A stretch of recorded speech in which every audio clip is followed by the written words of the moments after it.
Bonjour et bienvenue dans le Jardin de Grandiflora. Alors, on va rentrer dans une période où on va surtout parler de conception de jardin. Parce qu'en fait, le jardin vit avec plusieurs périodes qui est souvent associée à la vie de la famille. Alors, on va commencer très souvent avec des espaces pour les jeux des enfants.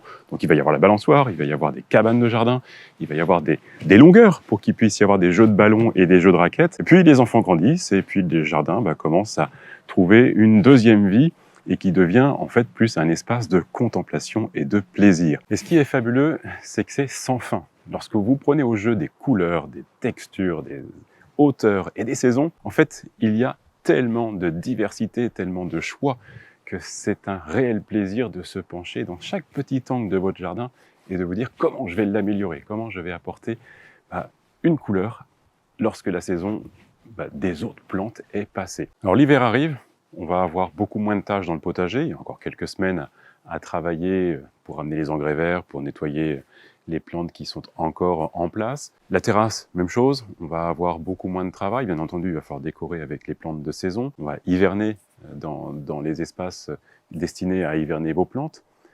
Et vous allez avoir plein de temps pour repenser votre jardin. Et c'est là où la partie hivernale est passionnante, surtout la partie automnale, parce que le sol est chaud, les pluies arrivent, et on va avoir encore des températures assez agréables pour être dehors. Donc vraiment, c'est la bonne période pour jardiner et surtout transformer vos massifs. Donc sur les semaines à venir, on va avoir plaisir à vous accompagner et surtout à essayer de vous donner des idées de conception pour agrémenter votre jardin et surtout trouver des petites nuances qui font que vous allez jouer avec votre espace pour vraiment trouver des fantaisies et trouver des thèmes qui peuvent amener un autre regard, et surtout au printemps et l'été prochain, quand vous recevrez famille, amis, regardons votre jardin différemment, avec toutes ces petites subtilités que vous aurez mis en place. Alors aujourd'hui, on va travailler sur la profondeur. Alors vous le remarquez, l'obélisque qui est dans le fond du jardin, lorsque j'étais à côté, elle est de belles dimensions, et plus je me rapproche de la maison, elle prend une dimension nettement plus petite. Ça va être ça également le jeu avec les plantes. Alors il y a 15 jours, on a répandu un petit peu partout des bulbes que l'on a jetés, que l'on a éparpillés dans les massifs à droite et à gauche de la bande centrale. Et dans ce jet de bulbes, il y avait plusieurs alliums, donc de l'ail, qui vont amener sur le milieu, fin de printemps, des belles tiges avec des fleurs de diamètre différents, certains plus petits, d'autres moyens, mais ils vont être dans ces bandes ici. Alors, c'est des bandes qui vont être très visibles de la maison, puisque juste à côté de notre terrasse, juste à côté de nos baies vitrées. Et par contre, dans le fond, on va jouer avec cette profondeur où on va amener de l'ail qui va être sur une grande tige d'1,20 m, 1,50 m avec une belle tête, juste pour donner cette impression d'être dans la continuité des alliums qu'on a plantés dans le jardin, qu'on a répartis dans les bandes. Et celle-ci sera dans le fond, et ça permettra d'avoir cette projection et de donner envie d'aller découvrir ce qu'il y a de l'autre côté de cette petite pente dans le jardin. Allez, suivez-moi. Voilà, alors je vais choisir cet environnement ici, où on a les cannas qui sont juste devant nous, qui eux vont monter à une hauteur de, voilà, comme c'est là, 50-60 cm de haut. Et l'ail que l'on a choisi, donc le Pinball Wizard. Donc là, on est comme si on était dans un jeu de Harry Potter. Et voilà, ces plantes, elles vont être ici. Ces boules vont être ici. Donc on va être sur des boules qui vont monter à 1,20 m à peu près, qui vont avoir un beau diamètre, à peu près entre 15 et 20 cm de diamètre, donc voilà, ça va être vraiment de très grosses boules. Toujours dans cette recherche que de loin, elles font petites, puis plus on se rapproche, plus elles prennent une belle dimension. Donc elles donnent vraiment envie de venir dans le fond du jardin. Donc on va être dans ce jeu qu'on expliquait la semaine dernière, où on a planté les tulipes et les fritillaires qui vont pousser à 20-25 cm juste devant, et qui vont ressortir avec le pittosporum, feuillage persistant, donc ça va amener une présence tout l'hiver, parce que là, en fait, toutes les plantes qui sont autour de moi vont disparaître, sauf les Strelitzia, qui ont bien repris depuis leur transplantation. Voilà, donc là, on va avoir l'ail qui va arriver à cette hauteur-là. Donc on amènera certainement une autre plante dans les plantations à venir, qui va venir agrémenter cet espace ici, et qui va être un petit peu intermédiaire entre le 60 cm des cannas et l'ail qui va être 1,20 m. Donc voilà, il y aura quelque chose à trouver ici. Et puis on va avoir les autres cannas qui sont en train de pousser là, qui eux devront monter également autour de 1 m, 1,20 m. Alors, ce qui est intéressant, c'est que les cannas viennent en fleurs sur le mois de juillet. L'allium que l'on a ici devrait venir sur le mois de juin en floraison, donc on va être à cheval mi-juin, mi-juillet. Donc voilà, ça va être une bonne transition entre les floraisons de ce massif et faire en sorte que des couleurs alternent et qu'il y ait toujours de la couleur dans ce massif.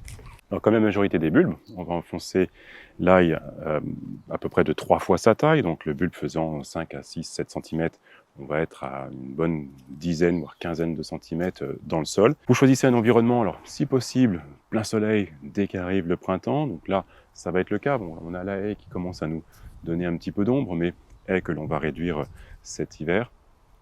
Et puis, structure que l'on risque de démonter quand même dans les semaines à venir. Donc voilà, donc l'espace ici deviendra un espace plein soleil quand le bulbe commencera à faire ses premières pousses et développera sa plante pour amener cette belle fleur au mois de juin. Donc voilà, donc dans un sol qui va être suffisamment drainant, hein, c'est important, pas trop de rétention d'eau au niveau du bulbe.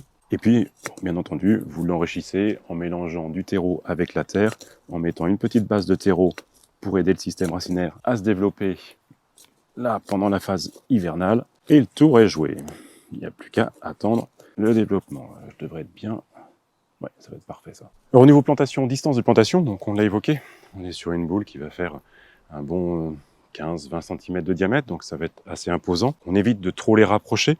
Alors bien entendu, vous pouvez les mettre à 30 cm, mais les boules vont quand même être assez proches l'une de l'autre, donc je vais plutôt choisir un écartement d'un bon 50 cm pour être sûr à nouveau que les boules, vues de loin, soient bien distinctes, que ça ne donne pas l'impression d'être une seule fleur qui serait un petit peu transversale.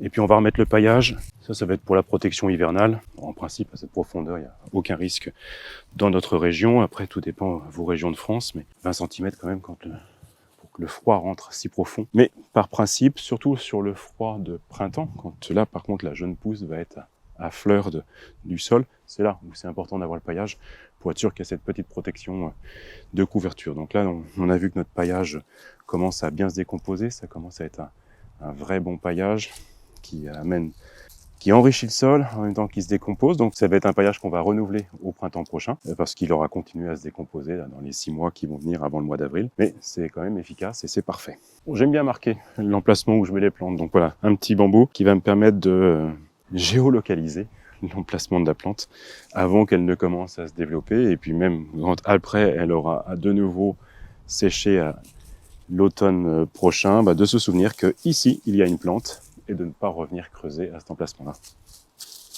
3 plantes qui aujourd'hui ne donnent rien, mais ça va être un vrai régal d'ici quelques mois. Elles sont au centre, le baie vitrée est juste devant.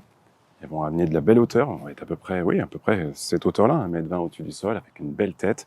Alors je les ai bien distancées, comme je l'ai dit, pour que la tête soit bien séparée. Bon, ce qui fait que ça nous amène un petit peu trop en bordure de chemin. Mais c'est pas très gênant, puisque vraiment, la recherche que je vais avoir dans le côté cascade de nos plantations, c'est vraiment quand on descend venant de la maison et quand on va commencer cette courbe. Donc en fait, d'avoir de la hauteur ici, sachant que les canards vont être là, sachant que le Pittosporum va s'installer un petit peu, c'est pas très gênant d'avoir de la hauteur ici. On amènera d'autres plantes un petit peu plus basses de part et d'autre, mais ça devrait être juste magnifique. Et pour cela, il faut attendre le mois de juin. Je vous retrouve demain, jardinez bien.